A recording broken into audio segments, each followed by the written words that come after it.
if I saw another day, only to scream into the night. Nothing ever tries to change, even if I want to realize. 'Cause I've been sitting here, same old ways, taking off without the same mistake. Darling, when you go away, won't be as simple for you.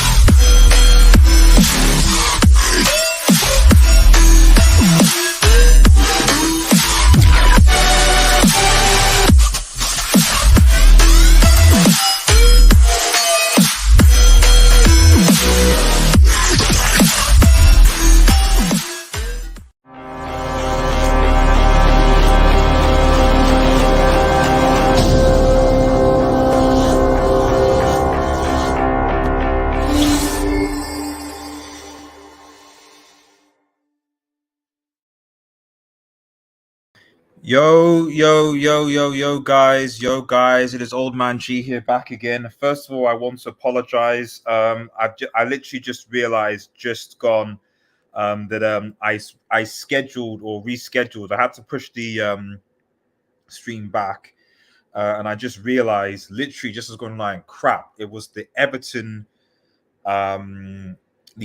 fixture that I rescheduled as opposed to the Brentford one. So there's probably people who got notified, were probably waiting for me to go live, and I didn't go live.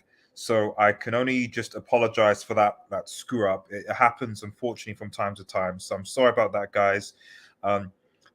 This will be a short review. But anyway, before we get into it, if you're new to the channel, to like, share, and subscribe to Red Devil Studio. Follow us on Twitter, United X, and smash the notification button. I am trying to get. It's because I've not streamed in a while, guys. I've not really streamed in a while. I'm still getting back into the kinks of things. So like I said, I do apologize, guys. Please just bear with me. This is your Manchester United versus Brentford match preview. But I appreciate it if you wanna, if you could subscribe to the channel. Drop a like. I'd appreciate it, guys. I'd appreciate it. We are going to be doing obviously the Everton preview as well. I'll be doing a match reaction to the game tomorrow as well. But yes, at the end of the day, the result at the weekend wasn't good. It wasn't ideal, and we need to bounce back. We really need to bounce back against what was a disappointing performance against Newcastle. Now, the reality is that the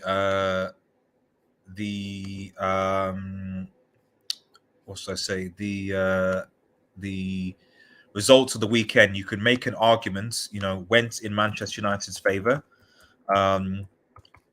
Yes, we're now fifth, and Spurs did get the draw against Everton. But let's keep it a stack, guys. Let's keep it a stack. Spurs were awful. They were garbage. They were trash. There's nothing really, in my perspective that like. I posted a tweet actually about this. When everyone was saying, "Oh, United are in danger of getting to 4." Like it was so reactionary. Like, I saw ESPN, I saw so many videos, literally with this loss, of like, oh my goodness, Manchester United are in danger of missing out on top 4. They're so dangerous. Oh my goodness. And then I said, guys, the nearest challenge you're saying is Spurs, guys. Do you really think that Spurs are going to be a threat to Manchester United?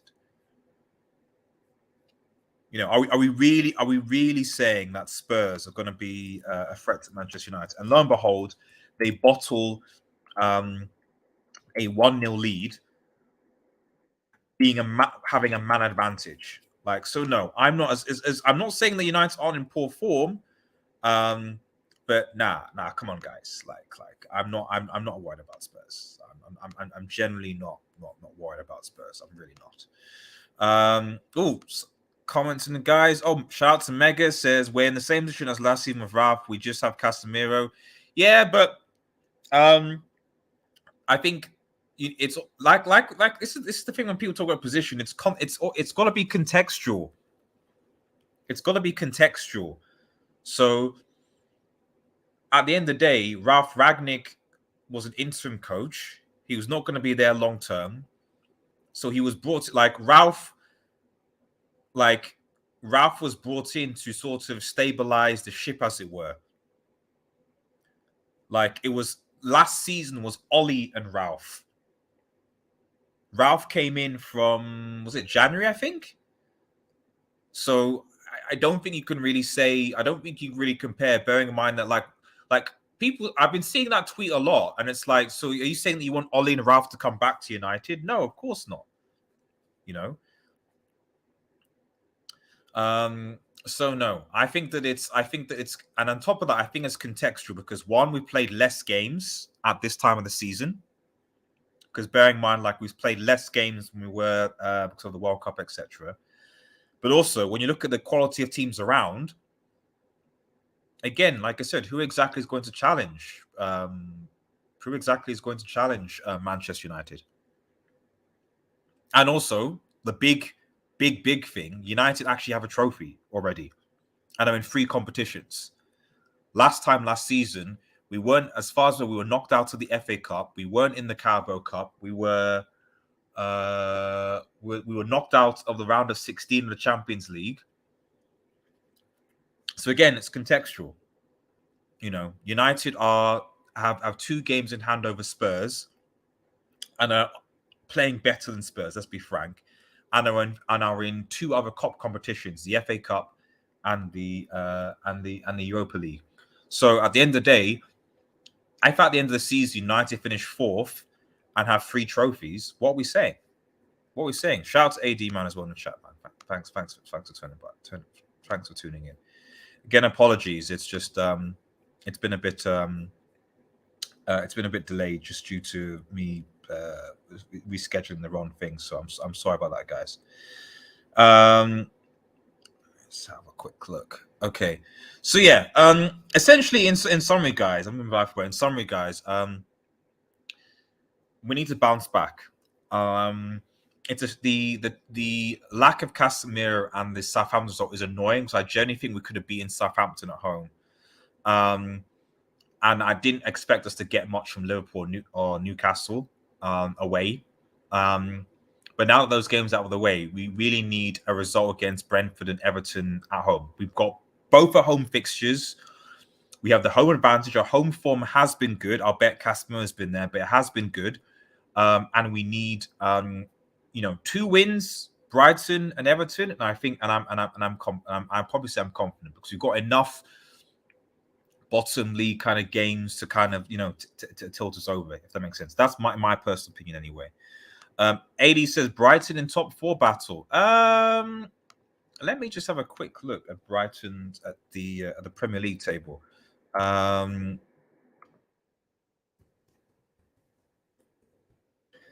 Look at the Premier League. Let's have a look. So Brighton on the same points as United. Same games played as United, but they're 4 points behind us. Are they in a top 4 battle? They're 4 points behind 4th. Well, they've got 2 more games in hand over Spurs. The only thing I'll say about Brighton is that they've got difficult games. They were going to beat Bournemouth.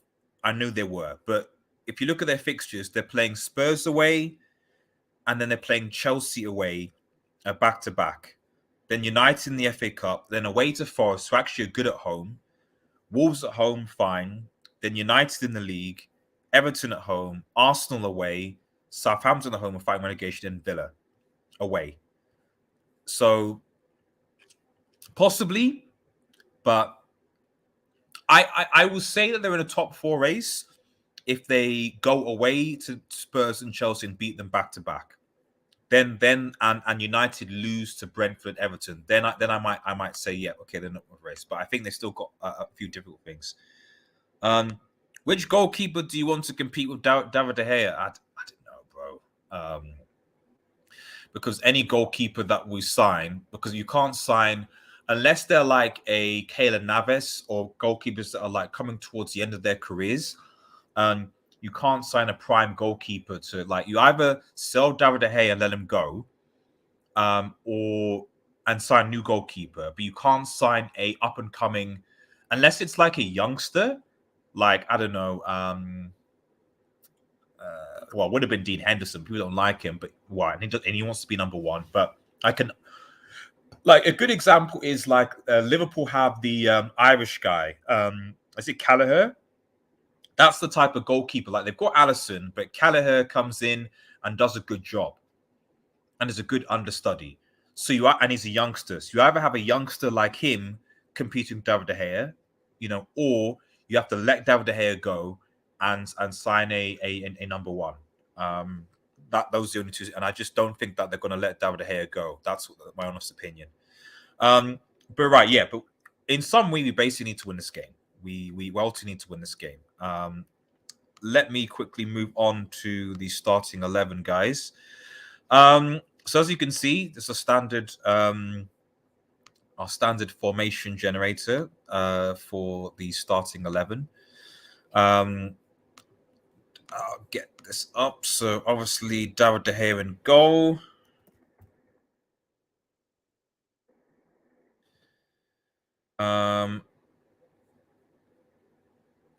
From what I gather, I say I've not looked at the press conference, but from what I gather, I think that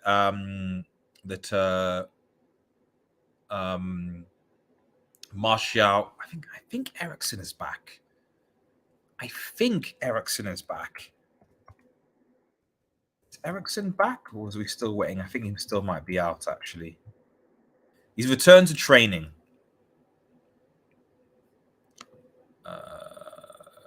Eriksen and Casemiro. Yeah.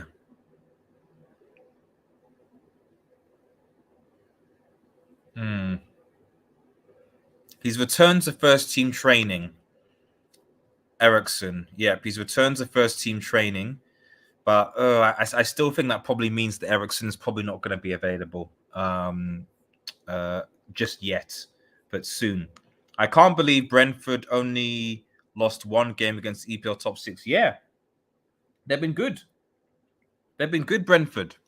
They've been good, especially at home. They've been good. That's why I said that possibly because I think Man City stuff to go to Brentford, and even Tony, so I don't think, and I'll get into this later, I don't think this is going to be an easy game.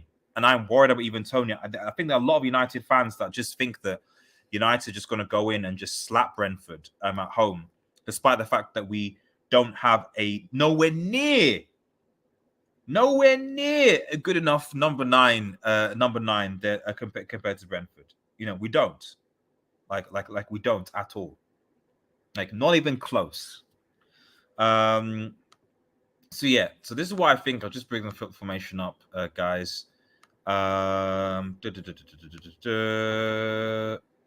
have a look. Okay, so obviously it'd be Varane and Martinez. Now, I hope to God that Wan-Bissaka is back. I don't know what's happened to Dalot, but since he's come back from the World Cup, he's not been good enough. Ten Hag says it's close between Dalot and Wan-Bissaka. I'm not sure about that. It was close. It was close, but now, like, it's not. It's not. Let me... Yeah. He had an illness. I think Wan-Bissaka will be back. And I think based on I think he had an illness, but he'll be back. So I think we need to play Wan-Bissaka against Brentford. I don't care. We need at least some defensive stability. I'm not saying he's perfect, but he's better than Dalot in that respect. Wan-Bissaka is commonly form-wise is better. Left back will be Luke Shaw, even though I think that we should give Messi a run out, but I don't think this is the game. The midfield is where it gets interesting because truth be told, Sabitzer, it can't be Sabitzer McTominay. it can't be it can't be Sabitzer McTominay. Um, uh, it can't. Uh, no, it can't, guys. It can't be Sabitzer and McTominay. It really, really, really can't. I just no, we can't play them. Ericsson isn't going to be available. Casemiro is still out for yet another game. But Brent, I don't know, guys. I literally don't know how we're going to do this midfield. What are your thoughts on the Shaw contract?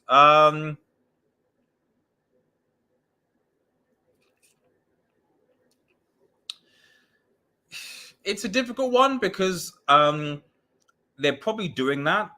Malacia is Shaw's understudy and is good backup. There's good competition.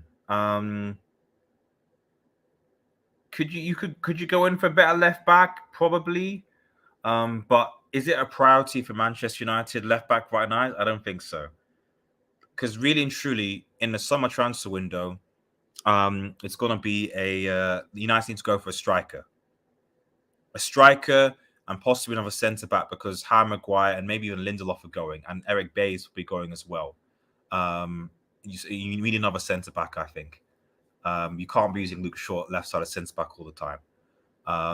So another centre back, a striker, and probably another midfielder as well. We need those. Left back isn't, I don't think, in the high priority list. You can even argue right back, but not left back. So going back to, I just don't know on the midfield, guys. I have a feeling he's going to choose Sabitzer and McTominay again. And to be honest, I just think if that happens, we're going to be destroyed. I don't know. If I was him, I would. I don't know. Like, we don't have any options. We don't have any options. I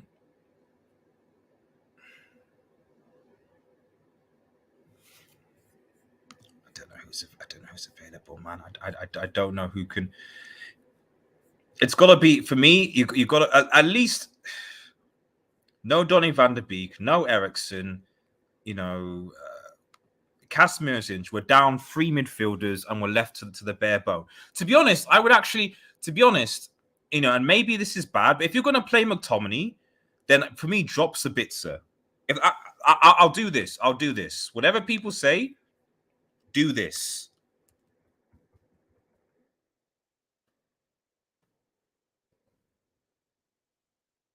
Do that. Do that.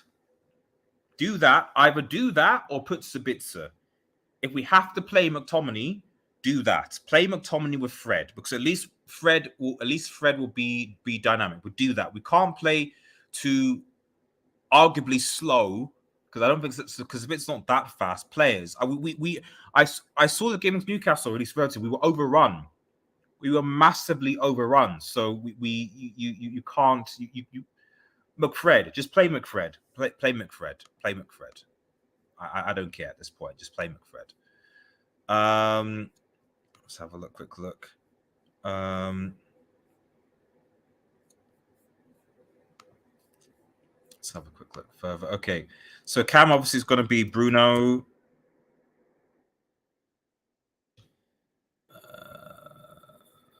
Sorry, Bruno. Yep, Bruno.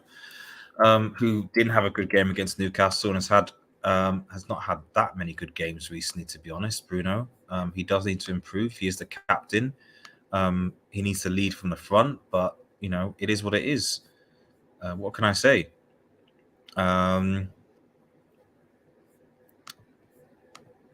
What else? Who else should be? Okay, so this is where things get interesting. On the right wing, I'll be conventional. Probably. Actually, we can start Anthony. You know what? Yeah, we can start Anthony.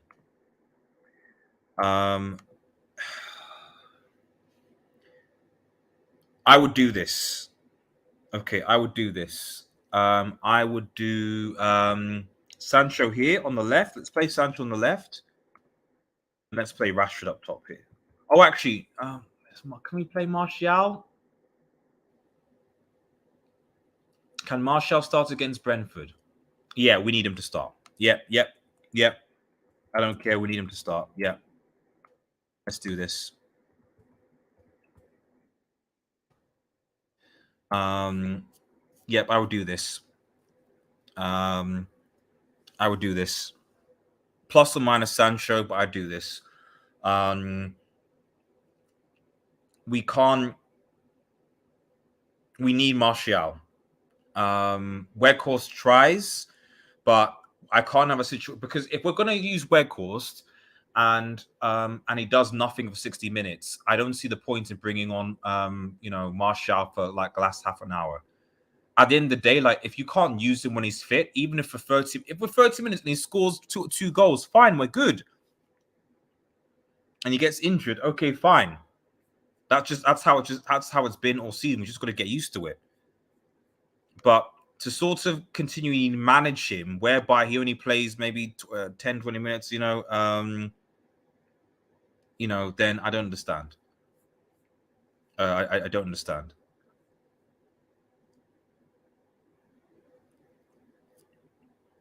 Martial will make a difference. And I mean, what's I think Ten Hag saying something about Martial. Ten Hag going anti-Martial. In the first place, it's frustrating for himself. He's a player who's most of the gym. He doesn't want to be there. He wants to be on the pitch. This must be him starting. This must be him starting. It's got to be. It's got to be. Martial's got to start, basically, in my opinion. So this is what I think the starting 11 will be. Do I think that we can beat Brentford? It will very much depend on the midfield. It'll very much depend on the midfield. Last time we played Brentford, they battered us. They battered. To be fair, 2 of those goals were De Gea mistakes. So De Gea has to wise up this time. He has to wise up, and of course he cost us the game effectively because people forget people forget that De Gea actually cost us game. We were 2. He probably cost us 2, possibly 3 of the goals, and Martinez was bullied to a certain extent. So we got to be physical with Brentford, and we have the home advantage. So we really, really, really got to take advantage of that. At least in my personal opinion. Otherwise, it's game over. At least that's what I think. Now, just quickly moving on to the score predictions. What's the score predictions? Can we win? I don't know, guys. I think this might be a draw. I legit think that this actually might be a draw. Actually, I'm more confident potentially against Everton, and even then, they often give us a hard game at Old Trafford. I think we'll concede because they've got one of the best strikers in the Premier League in Ivan Toney. And they've put 4 past us. There's going to be a psychological element to it. Yeah, I know I'm being pessimistic, but I'll probably say a draw. I think I'll say a draw, guys. I think I'll say a draw, actually. I think it just is what it is. But let me know what your thoughts are in the comments for those who'll be watching, obviously, on live, in the chat, etc. Let me know what your score predictions are. But yes, thanks, guys. Thanks to those who actually tuned in. Really appreciate it. I'm going to be trying to get back into regular streaming.